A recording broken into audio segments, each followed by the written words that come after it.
Well, I'd like to thank everybody for coming this morning. My name is Reid Thomas, a restoration specialist with the State Historic Preservation Office here in North Carolina, and work in 18 counties in the northeastern region of the state, and been really fortunate to work with some wonderful Rosenwald School projects, many very challenging, many that have kept us up all night. I have some members here who have called me at all times of the day, and in the morning, early in the morning, and late at night, and it's like, oh, I'm tired of, oh, what's this all about? But I look back and absolutely love these challenges, and the presentation this morning is really as a result of what I've learned working with groups in the region. And I've been fortunate to work with Rosenwald Schools for about the last 15 years of 25 years that I've worked with the State Preservation Office.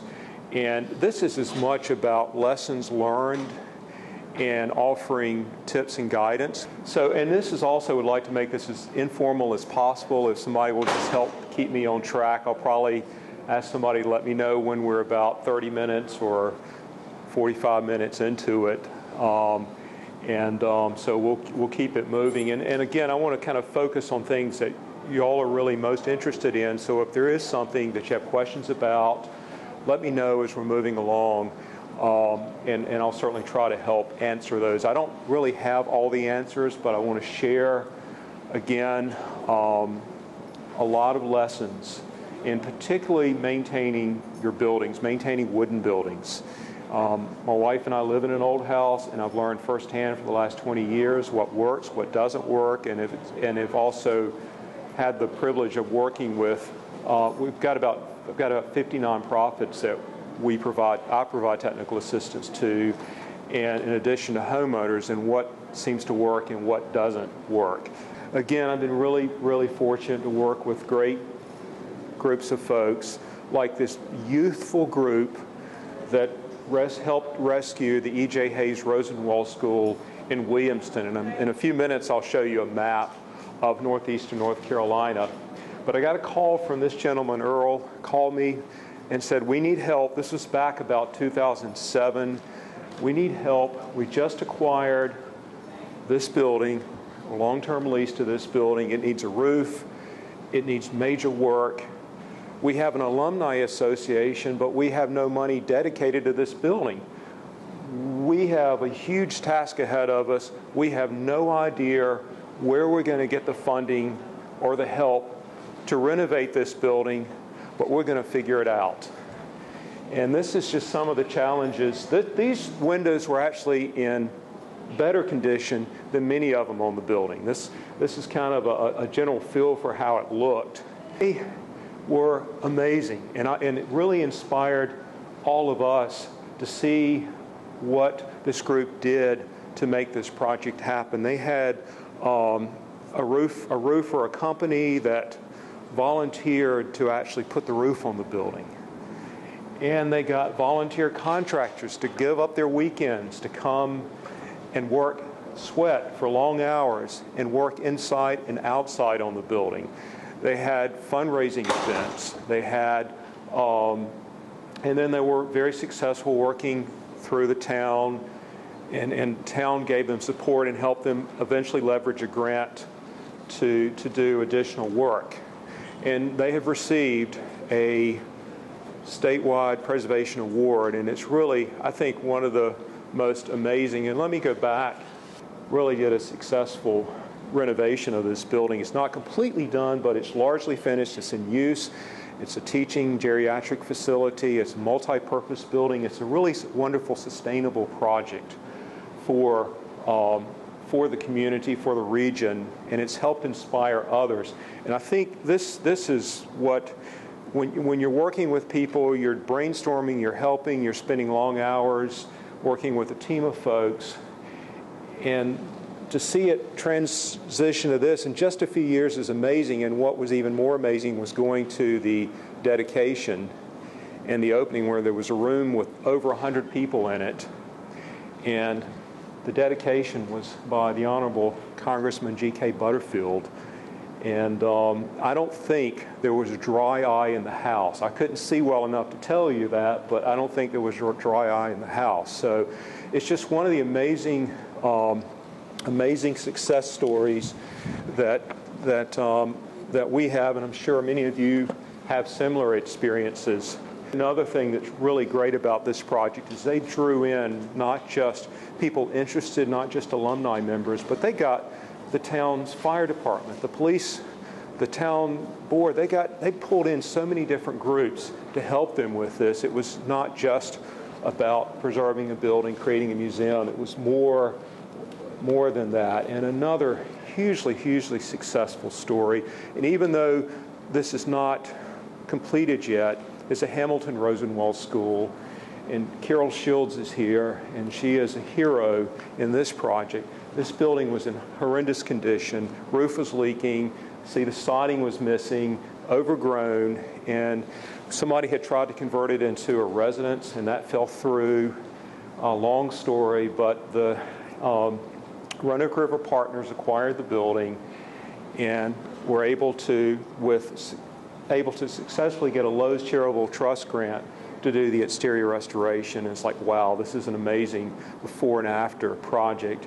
And what their plans for this building, another really brilliant, sustainable idea, is to turn it into kind of a river center, part museum for their organization. And Carol is here and can tell you all about it. But what we're going to focus on is looking at kind of assessing your building, kind of a top to bottom inspection. How do you go about it? What are some of the steps? And how do you treat the building if you've got rot? How do you deal with the rot? How do you deal with termite problems? Mothballing, and weatherization, which is very important. You have a historic building, you're going to use it for something. It's nice to be able to afford to heat and cool, or at least stay comfortable in the building. And this is really going to share lessons learned from working with mostly Rosenwald School projects. But this is the area that, the light-colored area is the area that our office services. And the Rosenwald schools that we mentioned are here in Martin County, but I've worked with some in Currituck County all the way up to Gates County, Edgecombe County, trying to work with groups to rescue some. But really some wonderful buildings, and a variety of buildings, and some that need total restoration. So that's great, wonderful, to ones that just need maintenance because it's been 25 years since major work was done on this building. The Coin Jock School was nearly lost. It was almost destroyed, and that's the only one that survives in that county, so we're thrilled that it's going to be preserved. And we'll have some before and after. Well, one hard lesson in for wonderful projects, sometimes things go wrong, and sometimes sooner than later. In only 6 years, this building's already got peeling paint and rotting wood, so that's one of the things that I'm going to talk a lot about. It's really not just Rosenwald schools, it's happening with homeowners. Contractors that build new buildings are complaining all the time that they've got wood that rots within a year or two before the warranty goes out, paint's peeling off. What's going wrong? How do you deal with it? I'm going to share what we've learned, and hopefully these tips will be helpful. But we're going to look at kind of top to bottom and kind of walk you through. Ideally, when you're doing an assessment of a building, trying to kind of walk around and figure out what repairs that are need to make, what are the issues, I recommend that you bring in a professional team to help do that. Our office, we provide technical assistance, and most state historic preservation offices do, at no cost, but on a time-available basis. And when we do an assessment of a building, we don't do a thorough assessment, but we'll hit the highlights, things that are more critical. And this you can take and give to a builder and architect, and hopefully, and helps with planning and also with fundraising. Usually when I'll do an assessment of a building, mostly what I'll do depends on how complicated the building is. If it's a simple structure, like the Pleasant Plains School, it's in my mind and it's on my camera.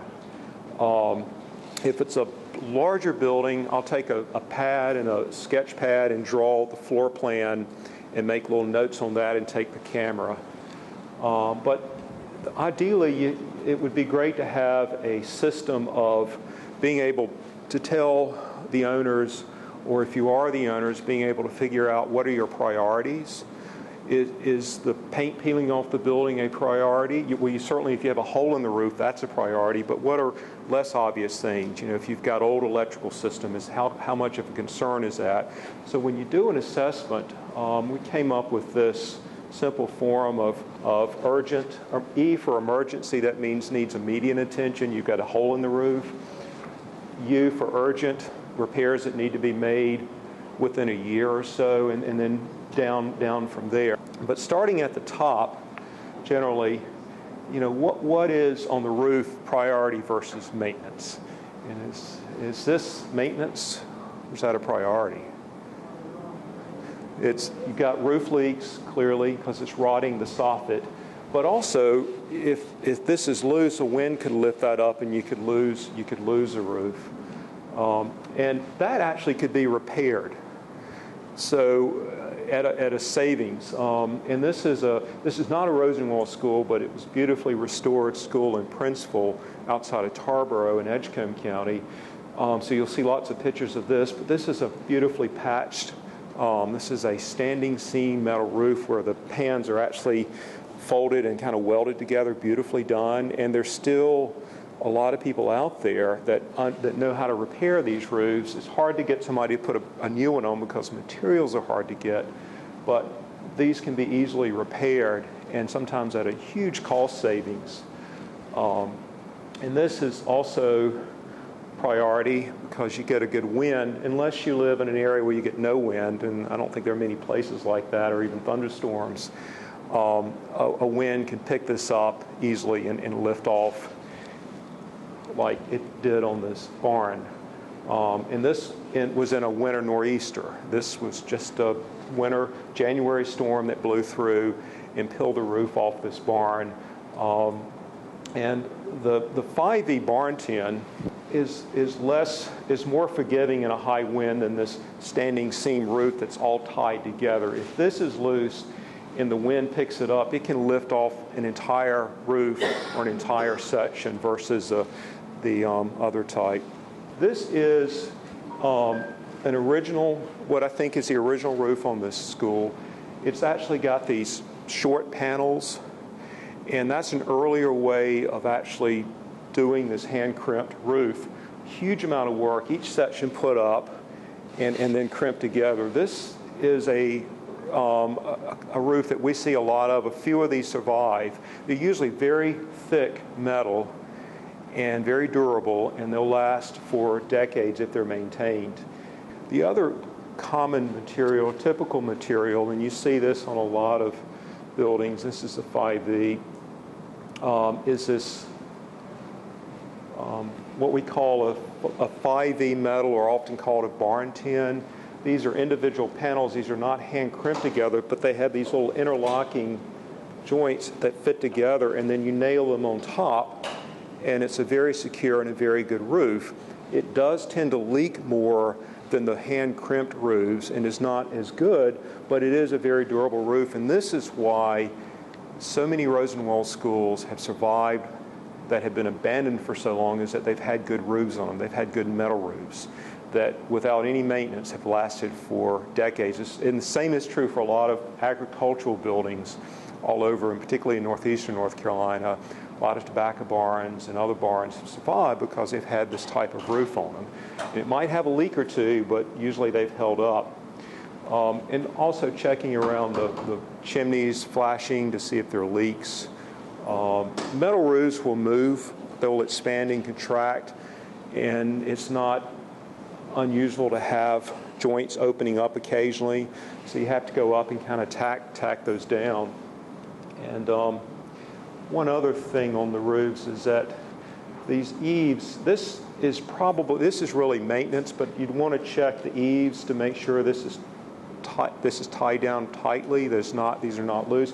These were almost always nailed, but sometimes now roofers will go back and they will screw down the corners and screw down some of these with long screws to really anchor them to the framing, so at least the wind is less likely to pick them up. Of course, pretty obvious maintenance on overhanging tree limbs. And just a note about, you do see some early composition shingle roofs on Rosenwald schools that, of course, I think have all been replaced. I'm not aware of an original one, but I've seen what appears to be early, if not original, shingles in some of the later buildings. But when you're putting a roof, if you have a composition shingle or asphalt shingle, fiberglass shingle, when you're putting them down, what we've learned during the hurricanes and high winds is that they really should be nailed down, either hand hammered or with a pneumatic nail gun with somebody that really is good with it versus using staples. Staples, they tend to pull up and you lose a lot. I've talked to an insurance agent who says we don't want anybody else to staple their roofs down. They really should nail them down. So if you're using this type, and this roof was only a few years old and it was stapled down, it's got damaged pretty heavily. This is a more modern type of roofing material, and this roof was put on a building to save it, which it did. It helped this roof building tremendously, but it's really not an appropriate style of roofing. It's one that wouldn't have been available. It's more modern. But one of the lessons on this is, even with this roof, which is a good roof, it's keeping the water out, is this is probably not going to last that long. The fasteners, the screws are put in on this flat area, and they have little rubber or neoprene washers. And as the sun and the rain wears them down, eventually these will leak.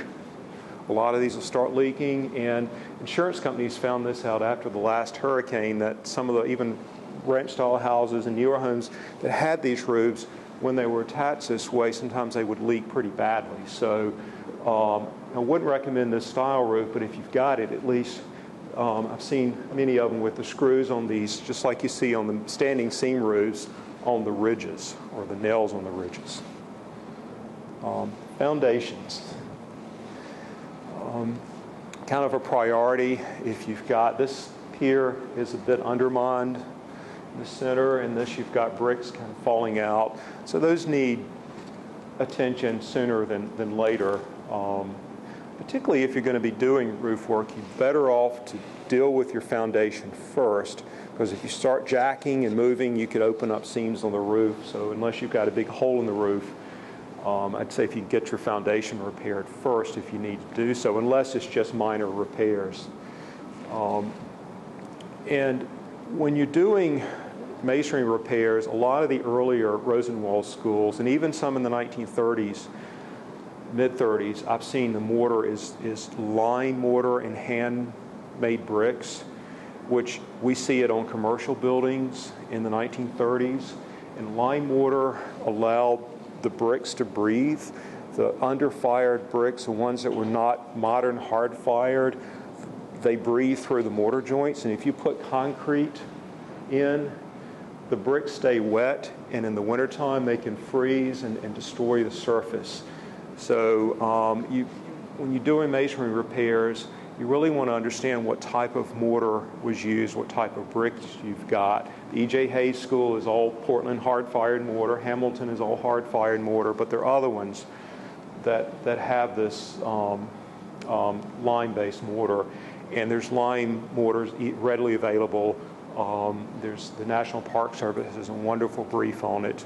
Softer under-fired brick, and you've got lime mortar originally, then you really want to match the type of mortar that you had originally.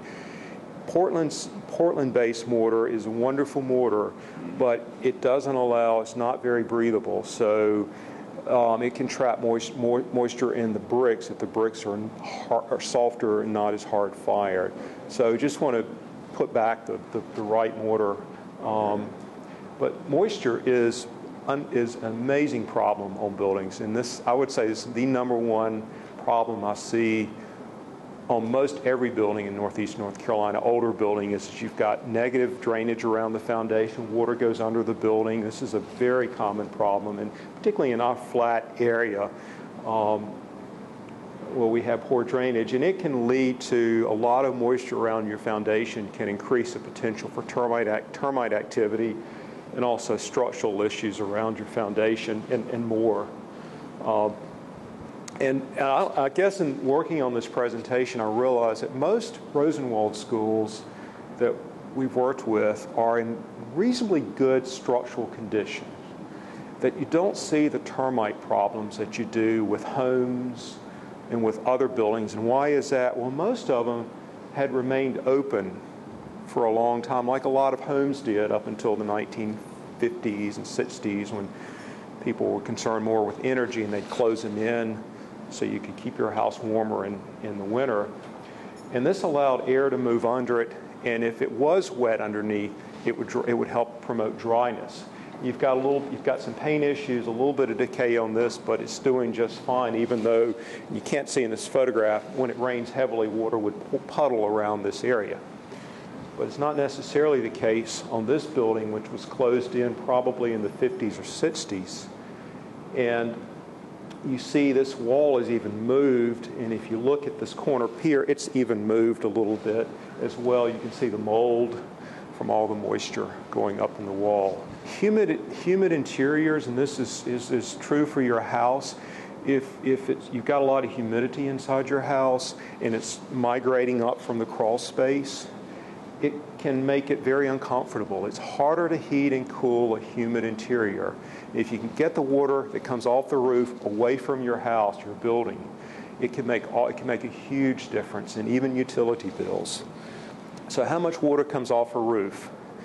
If you have, let's say, one side of a Rosenwald school, let's say you have 1,000 square foot of roofing, and you get an inch of rain, that's 600 gallons of water. Where does the water go? It usually falls off the roof, right on the ground, and often under the building. And then the humidity just kind of rises up from the ground. So it's a lot of water, and the bigger the roof, the more. And here's another water issue, and this shows you just over a few years. And this is interesting because this, you've got water coming off the roof, plus this kind of moisture can generate termite activity, but it's also undermining the concrete pad for the heating and air conditioning unit. And I didn't show this, but at the top, the unit is actually pulling away, and there was a gap, and cold air was blowing out of the gap. So you can reroute these go away from the unit if you've got one of these. And this is on the same building. It was this unit here.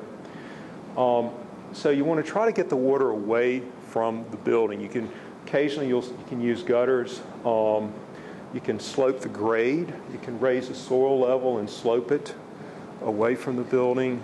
But gutters are really effective, even though we don't see a lot of gutters on some of the buildings. There were Rosenwald schools that had gutters, but I think this is in the school in Princeville. They smartly put one on the back above a porch, which you get a lot of splashback. So that's made a big difference. That's the entrance, collects the water, and they get it away from that vulnerable area.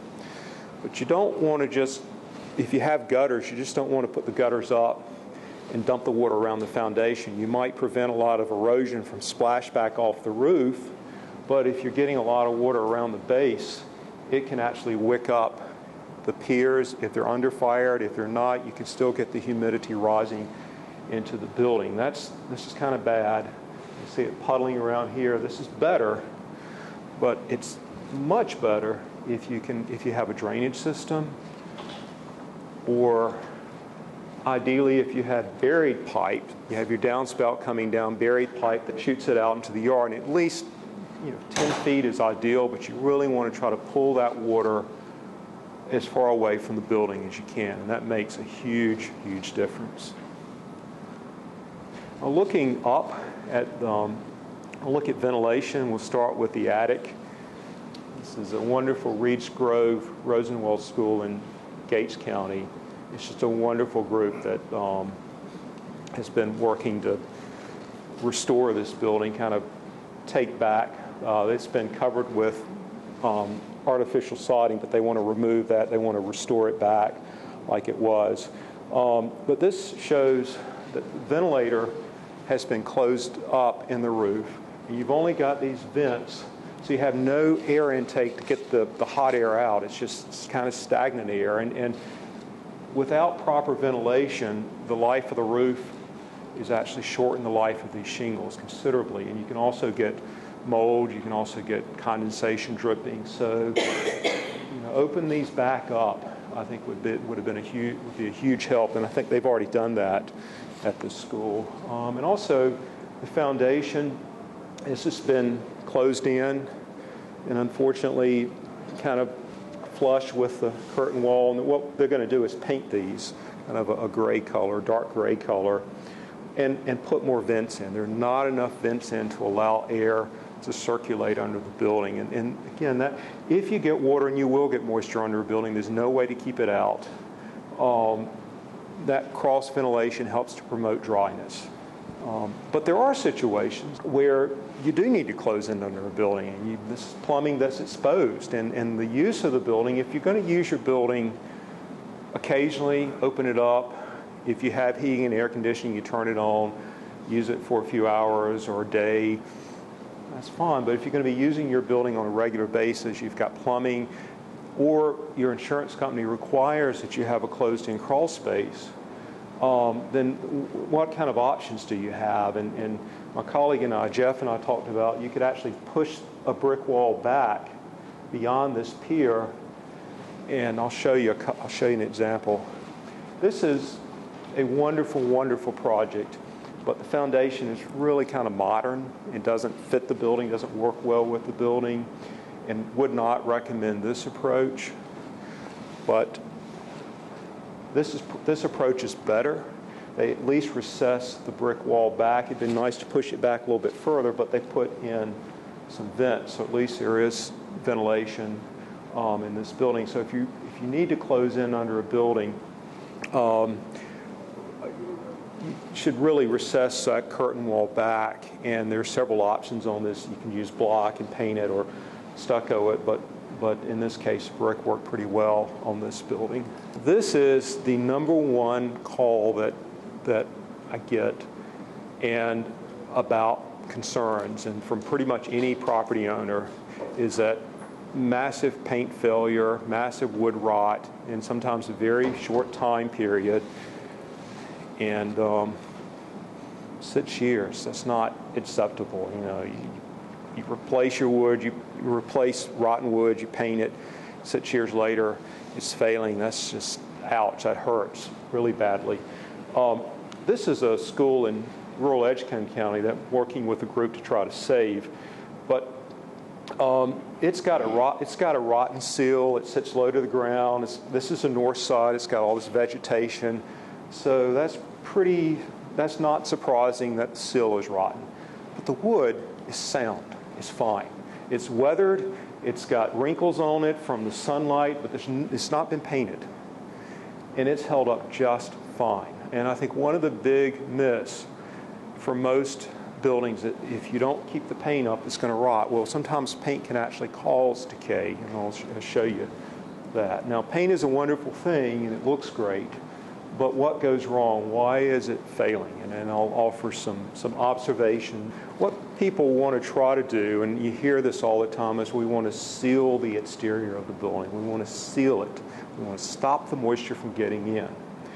Well, you've got a lot of moisture hitting the building. In addition to rain, humidity, buildings get wet most every day with the morning dew, if your home, you have showers, you have your kitchen, you got a lot of indoor humidity, you have heating and air conditioning systems, and also insulation can create problems where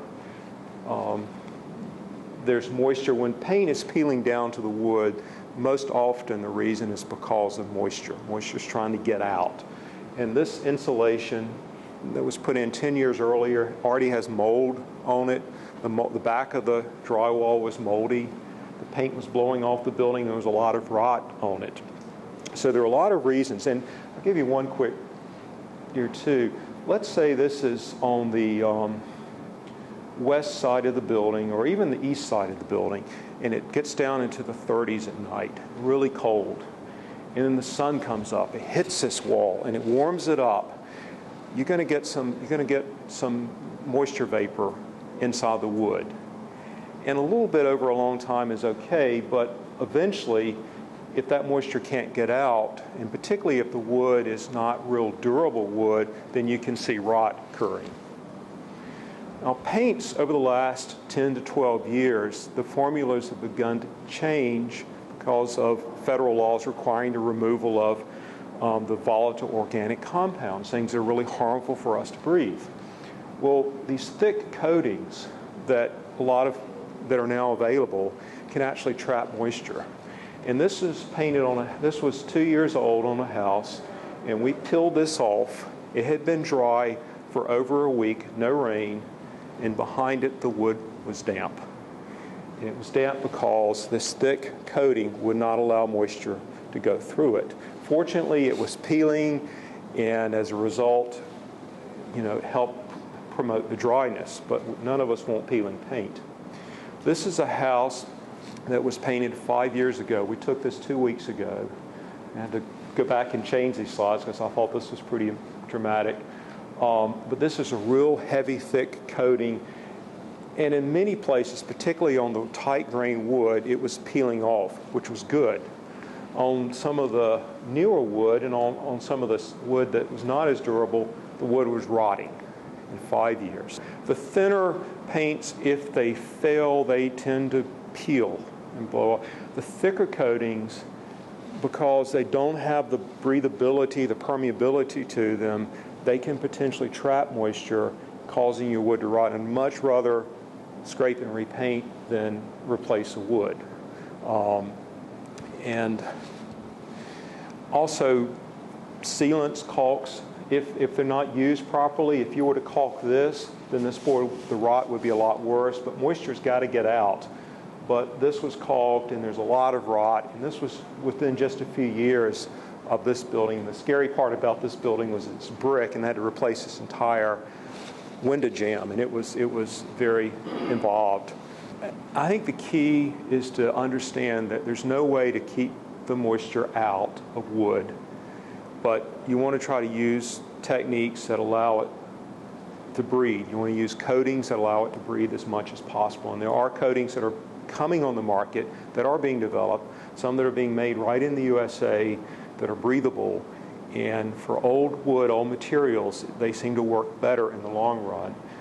And I love this quote from English Heritage that and the same is true for brick. You saw the damage that can happen to brick. If it's older brick, moisture gets in it, there's no way to keep it out.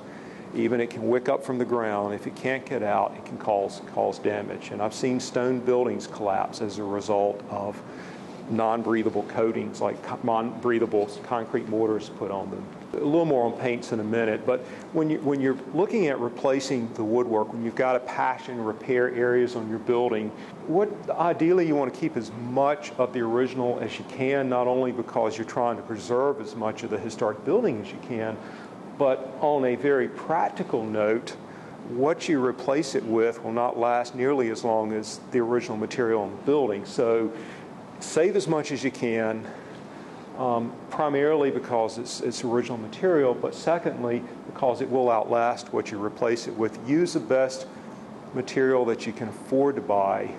If you can't afford great material, I recommend using wood preservatives, particularly in vulnerable areas. This is on a house museum in Halifax County, painted 3 years earlier. All this was replaced 3 years ago. It's already rotting again.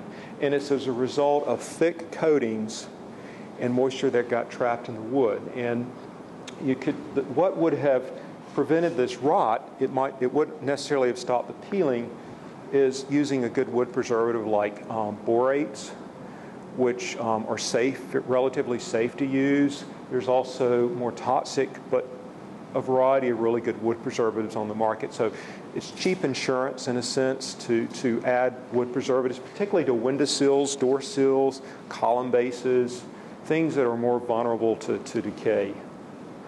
And moving on quickly through painting, one of the things to be aware of is if you're hiring a contractor to paint, if you're paying somebody to paint your building and you've got lead paint, then they're supposed to follow the EPA lead rule that came out in 2010.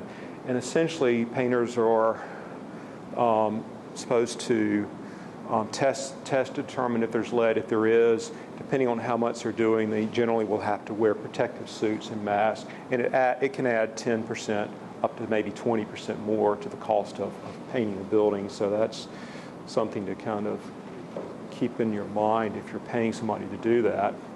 You want to make it lead safe. It depends on what you're using your building for. If it's being used for a daycare facility, then you certainly want to use a more aggressive removal, removing it around areas that are vulnerable for children to gnaw on. But if it's in a museum or if it's in an office building or something where you're not going to be disturbing it or minimal disturbance, it could be properly scraped and cleaned and then recoated.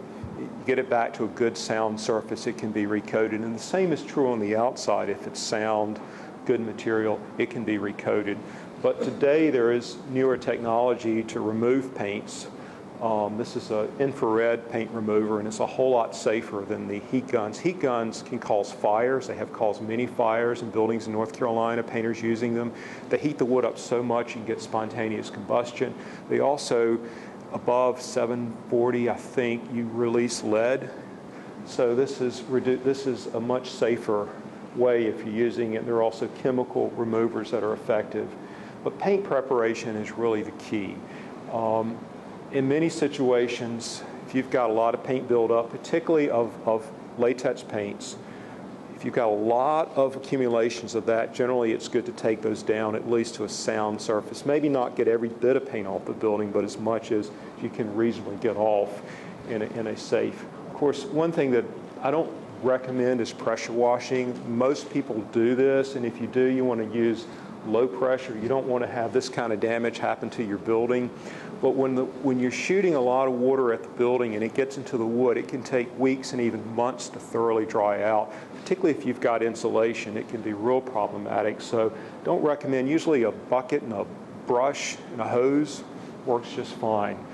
It's just a shortcut and it does work. It takes off a lot of paint, but you've got to be very careful with it.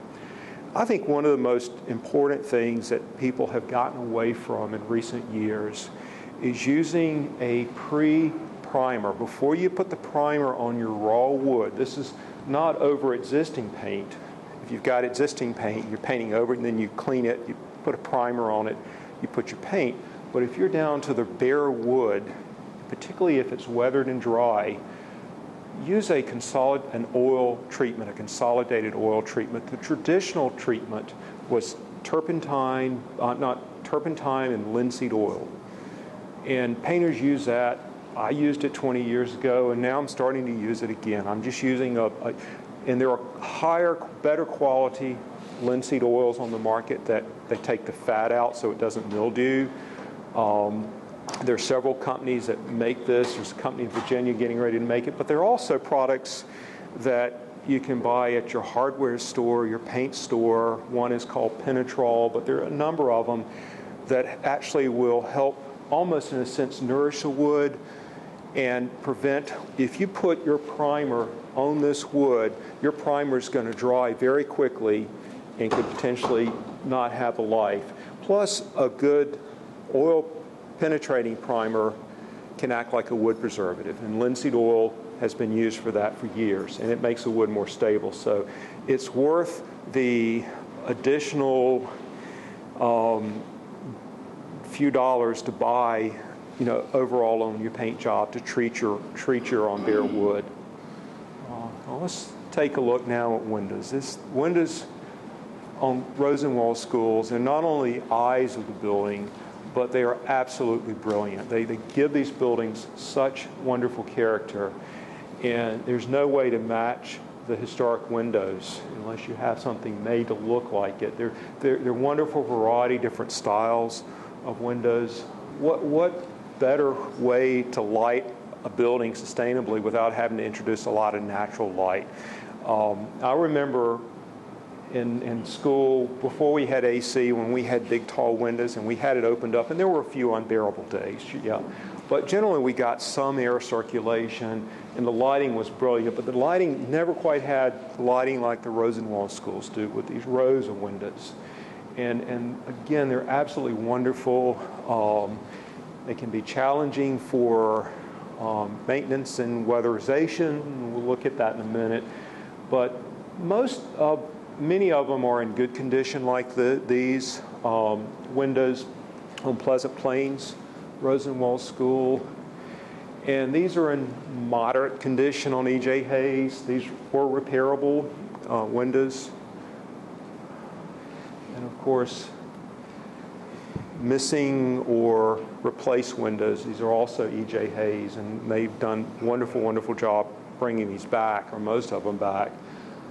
And of course, these are really inappropriate. But these modern windows in no way reflect the feel or the character of the historic windows. And I've seen these installed on buildings, and 3, 4, 5, 6 years later, they're clouding up, they're failing, they're leaking.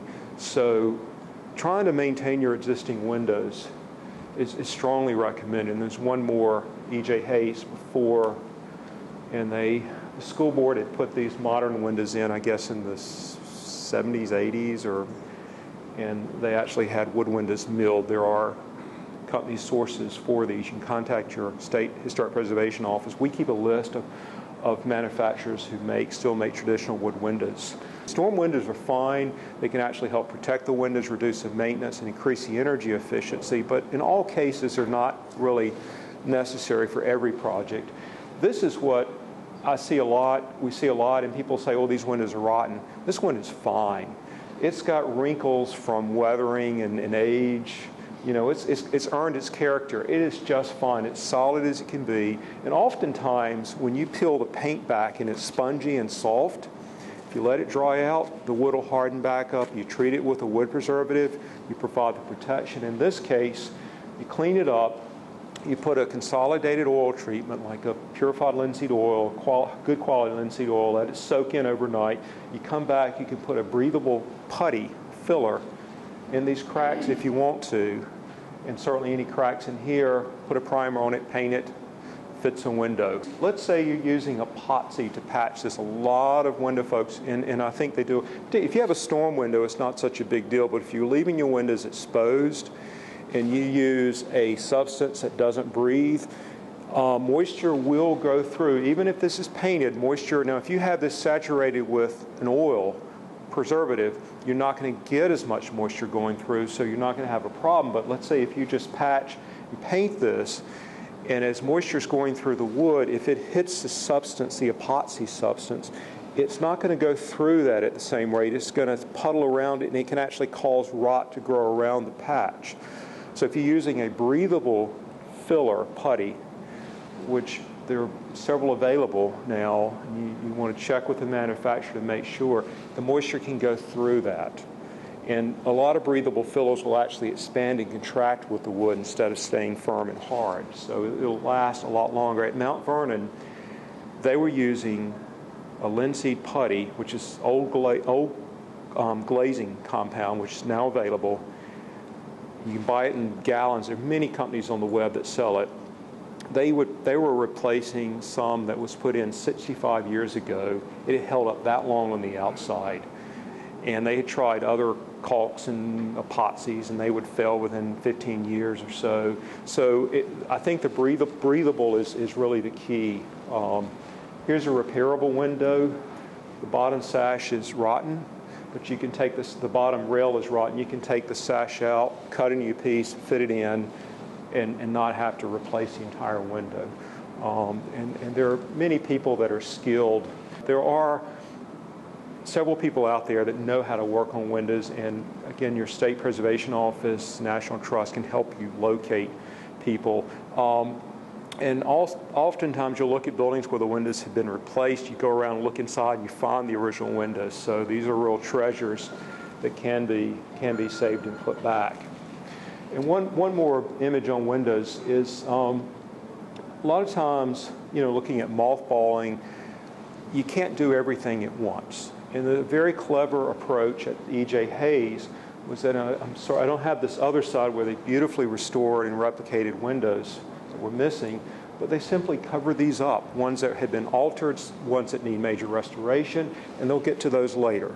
But for now, they're able to use the building, they're mothballed, but it's something that can be done down the road. And I think being practical on these projects is really something to always keep in mind, and most of us have to. But and this is a wonderful image of the Millneck School in Hertford County. It shows these dark-colored contrasting windows, which is great, which is the same approach, and I'm not sure, Paul may know, whether paint research revealed that these windows were painted in a contrasting color. But they also, on this school, they made these wonderful wood paneled storm windows that they can actually change them out with wood screens if they wanted to. They have these wonderful hangers. These are a traditional type of screen design, but they make for a really attractive looking window, and it's something to keep in mind. Of course, looking at weatherization, conventional triple track storm windows work. Just make sure your meeting rail lines up in the middle with your sash instead of having a separate line. And this is another, and I think a very clever approach, is using a single piece of glass. This is glass, this is acrylic, but this has got a very thin metal band. These have got very thin metal pieces. And this actually, the sun was shining on it, and when the sun wasn't hitting it, you could really not see these windows. But I'm sorry they showed up in this photograph like that, but they're generally somewhat invisible. You can open the windows, but you can't get out. You have to unscrew them to take them out. But windows that are not being used, this is one approach that a few schools have used. And of course, we've got these wonderful sliding screens on Pleasant Plains School in Hertford County that I think appear to be original, and they've been maintained over the years. And they plan to restore these back into functional. Well, part of the problem with these glorious windows is, depending on the use of your building, sometimes they can let in too much sunlight. And for museum spaces, can be kind of problematic. And I've had some requests for help or guidance on how do you treat your windows. You put up mini blinds. Well, you see these aren't really attractive in this school, but we often see wood or metal Venetian blinds. I've seen reminiscences of curtains, but I don't know, and I'd love to know if y'all know of any examples of traditional window treatments. I'd love to know that. There are other options. I would not recommend this light color solar shade because it looks very industrial, but this solar shade is virtually invisible. This is a dark color, and you can put your hand behind it on a hot day and it will almost burn it. It's so, the sun coming in is so bright. Put your hand on this side, it's just warm, it's not hot. So these can be very effective. They're certainly cloth shades and other shades, but I think if you're using something contemporary, there are some options out there in addition to what, in an ideal world, traditional window hangings that can make a big difference and are affordable. These, I think they said, she said these cost them about $70 each for these big doors. Moving into air leaks and insulation. This is trying to be more energy conscious. This is a big issue, and particularly homeowners, old homes and commercial buildings that you've got. This is an image showing from the National Park Service, kind of a chimney or stack effect of air, kind of basically how your air moves through your house or leaks through the house in kind of a typical way. You just see kind of like plumbing penetrations, 13%. These are kind of average. Ducts, they're saying ductwork 15. I've read more articles saying now 20 to 25% is the average duct leakage. And if you look at your walls and your floors and ceilings, it depends on what type of walls. If you've got plaster walls, it's going to be less. You might have a 5 to 8% air leakage through your walls. If you've got beadboard, it might be more. Most of the heat loss is through the attic. So you really got to figure out where that air is coming from. And if you can, it really helps to have a professional energy audit done of your building. You don't necessarily follow all the recommendations because a lot of the recommendations are more geared for newer buildings, and they don't have, you're trying to seal everything, but at least you can get an idea of where you're losing if you're trying to condition your building for continuous use, for example, where these air leaks are occurring, and figuring out simple methods and sometimes complex methods to stop them. And then this school, this was a really bad decision, and fortunately they stopped and they're reversing course on this. They got advice from an energy person who said, no, you need to pack it full of insulation, blow foam in, take off your paneling. When they took the paneling off, they split most of it. So, they realized quickly, no, this is not the thing to do. And insulation put in improperly can also trap moisture, cause wood decay, and we'll look at that. When wood siding, when it rains, typically your water will run down your board, comes under, and can actually wick up on the inside. It's a natural occurrence, and you see these dark stains. That's on the inside. That's moisture that's seeping in behind. Well, if there's air movement in the wall, it typically dries out. If there's no insulation, you typically have air circulation, it dries. But if you've got insulation packed up against that wood, it can actually hold moisture there, and it will you'll start seeing mildew on the outside sometimes, or starts blowing the paint off, or you start seeing rot. And that sometimes is an indicator. This is your typical bad insulation inside the wall cavities. And again, you've got humid air moving in all directions, so inside, outside, coming up from the ground, mostly coming up, but you do get a lot of force coming from different directions. So this is your outside wall, you get moisture forming or vapor forming where the change in temperature is occurring. And over time, you can get kind of mildew and eventually wood decay. That's our office building. This is a late Victorian house, and we were shocked when they did some repairs and pulled off the siding, and the way the insulation was packed in there, the sill was rotten on this side. It's underneath the building. But this is not uncommon at all to see this kind of damage if it's insulated properly. So how do you insulate a building to prevent this from happening?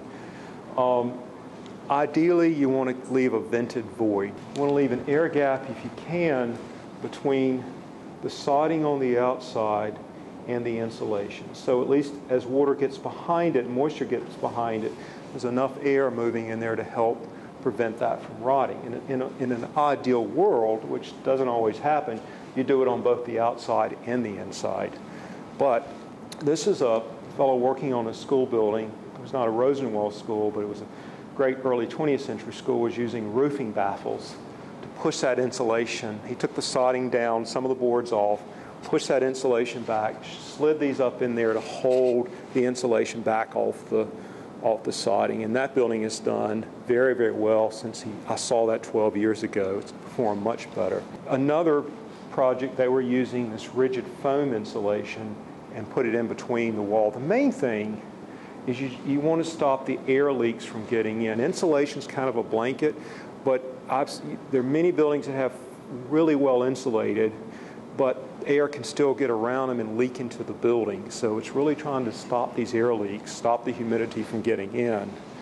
Uninsulated wall cavities, which most of Rosenwald schools have worked with, have no insulation in the walls, as most buildings did not from that time period. It's really your best world. If air is the best insulator, as well as helps promote dryness. The problem with it, of course, is that it will find its way into your building. If you have plaster walls, it's typically around your baseboard. Of course, you've got cracks in the floor sometimes, around the windows and doors. If you've got beadboard paneling or other wood paneling, sometimes it can seep in through the paneling. And this is a more challenging thing to do, and a lot of times this is when putting in insulation of some type from the outside, not taking off this beadboard, which splits easily, is sometimes an option that might be recommended. And this shows the roofing baffles used to keep air moving, so you don't see, and this is pretty standard in construction, is to have an air gap between your insulation in the attic and your roof so you don't get sweating, and air can move in there and help dry that out. But see, this is done incorrectly. The best money usually in insulation is typically in the attic. It's usually the best return on your investment, but it needs to be done properly. Here they blocked the airflow from coming in, so you would need to get a good insulation installer if you're looking at any type of insulation. In crawl space, if your building is dry underneath, high enough off the ground, no problems, it usually works fine. If you've got moisture problems, don't install it, because it can actually trap moisture as it did.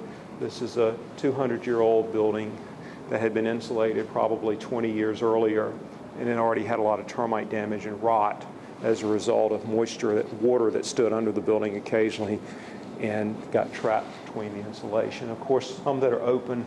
Your buildings generally on Rosenwald schools or any historic building, any older building, you want to put the most efficient heating and air conditioning system in that you can if you're going to heat and cool it. I'm going to take just a few minutes to kind of give you some thoughts on basically improving the system that's already in the buildings. And the number one problem, this was a fellow in a house that had a 4,000 square foot frame house, and he got talked into putting in a high efficiency HVAC system.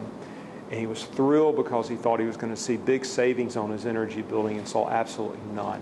I've heard that story over and over and over again. And generally the culprit, while an efficient system is great and wonderful and is recommended, generally a lot of times it's the ductwork that's leaking pretty badly. You've got a lot of air gaps, insulation's fallen off, sometimes boots have fallen off, and this is a newly installed system that you can actually look under the crawl space. It wasn't properly seated. So having a person go through your building, if you've got existing ductwork, and tighten it up and making sure that you don't have places that have come loose. And over time, naturally, you get a cat under a building, you get movement, and things just come loose. Really, every few years, you should have somebody go and look at your ductwork and try to make repairs, because it can be a costly thing. Another thing that I see a whole lot of is filters that are never changed. And this restricts the airflow going through the system. Your system's not cooling as well. It's a potential fire hazard from overheating fans. It's also putting a strain on your system and putting excessive wear on it, and it's not good. You're breathing a lot more dust. On the opposite end is buildings that have no filters, and see this a lot. And this is in a unit in a museum where they opened it up. They'd not had a filter on it for 2 years. There was so much dust in the fan unit. It's a miracle it didn't catch on fire. And this was under the house, which is even scarier. But there's very little airflow going through it. So that's a real simple. And also having your system cleaned and checked. This is restricting the airflow. It's putting excessive wear. It's going to wear your compressor out quickly. It's also you're not getting cooling in your house. It's warmer air coming out. This is $100 to $200 every year to have a heating and air conditioning company come out and clean this, as long as you don't find other problems. But it can make all the difference in the world. And the reason that I would put this in a report going through a building is because this can make a big difference in the comfort in a building, but also the fire safety is something to keep in mind as well. As well as you want to look at your electrical system. Now, I'm not an electrician, and I don't recommend, unless you are an electrician, to you need a qualified person to come through. And oftentimes I work with groups, they know somebody who's a good electrician, who's going to give them the extra mile, who generally will come out and donate their time to go through an entire building and look for any issues that need to be corrected. Now, we can't always afford, I work with so many museums that cannot afford to make changes, but at least they can often make improvements to make it safer. This is the scariest situation I've seen in a museum. Was inside a closet, the docents coming in and the manager was coming in, reaching in this dark closet, trying to turn the lights off. When they had open areas that you stuck your hand in there, you could get serious shock or electrocuted. So they fixed this right away, but it's so important, particularly because electrical systems in many buildings are 30 years old, 40 years old, and they really should be checked out. If you can't replace a system and you've got an older system, sometimes you can actually have your power shut off to everything that you don't need when you're not using the building. And several buildings now they're putting in master switches. When you go in, you get ready to open up your building, you hit one switch, it cuts the power onto everything. When you shut it off, it cuts off the power, but it leaves the power on to whatever you need, like lighting, emergency lighting, your heating and cooling system, or if you have a refrigerator. So this is simple ways to actually improve, or at least make it a little bit safer. And also look for life safety and fire protection concerns. And this is where we recommend, you can see the obvious. You can see a desk in front of a door. Do you have a secondary exit? Do you have a fire extinguisher? Has the fire extinguisher been checked in the last few years? Is it charged? Do you have smoke detectors? Do you have things that, at least for life safety concerns? But I'd recommend having a barbecue or inviting your fire department or fire chief or somebody who is skilled to come over and look at your building. And a lot of museums will actually, and groups that own historic buildings, will invite fire staff to come out and help guide them, help advise them. And most are more than happy to do this, particularly when there's food involved. So, and a lot of groups will do an annual barbecue and invite the fire staff to come out, and they will say these are important artifacts. If the building ever burns, they will actually map out and say, we have this important piece that we need to get out of the building. But I think it's good to kind of understand any potential life safety threat as well as fire threat, and also storm protection. And living in what seems like the hurricane zone for the last 20 years, we've learned a lot of lessons, and that is to think about potential damage that could occur to your building if you get a major storm, whether it's a tornado, hurricane, or even just a major wind event or flooding. If your area is prone to flooding, somebody needs to go there and shut the power off. Okay, we're almost, thanks, it's done. Are there overhanging tree limbs that are vulnerable to fall on your building? Are there structural problems? So, and there are sources available to help with this. On State Historic Preservation Office, there are in North Carolina and Maryland and other states have a lot of helpful tips and guidance that I'd be happy to share. Well, let's take a quick look at some of the resources kind of in closing. One, of course, is the National Trust. It's wonderful resources available, and I think most of you are very familiar. Your state historic preservation offices and the National Park Service has a series of very helpful preservation briefs that talk about wood and paint, brick, roofing, metal roofing, additions, and very, very helpful information, and this is available online for free. Also bringing in talented people to help, like architects, as well as restoration, people that have experience in restoration, good restoration carpenters, people that understand historic buildings very well. And generally you can get guidance from your State Historic Preservation Office and National Trust. But what I think is one of the most beneficial things is if you've got a local carpenter or somebody involved in your organization that wants to learn how to work on windows, that wants to learn how to do work on the buildings, I think that's the best thing. And there are resources for people to learn about these hands-on techniques, and Edgecombe Community College has a wonderful curriculum, and there are Con Ed classes where you can go and learn about roofing and windows, and you can take a weekend course and learn these really invaluable tools that will help you with the restoration of your building. And I think, again, it's wonderful when you can bring people from your area to learn how to work on these buildings. And finally, it's really all about people and the experience, restoring the buildings, saving these landmarks, saving these treasures is wonderful, but working with the people and even with the many challenges is really what it's all about. And when I started working with some folks, they, and this is true for any nonprofit that I've worked with, I've got arthritis, I'm getting older, it's hard to get out of bed in the morning. 5 years later, they're there 2 hours earlier than you are, they're already up on a ladder, they're doing something, and I think this is really a wonderful to see people kind of growing. One of my best friends just turned 87. He can still climb a ladder like a monkey. What keeps him going is all the volunteer work, all the hard work that he's done to help with, he's got a church that he works with, and he's over there, he volunteered to do all the repairs and painting and getting people to do that. So I think when people get involved, it helps them and it helps the organization.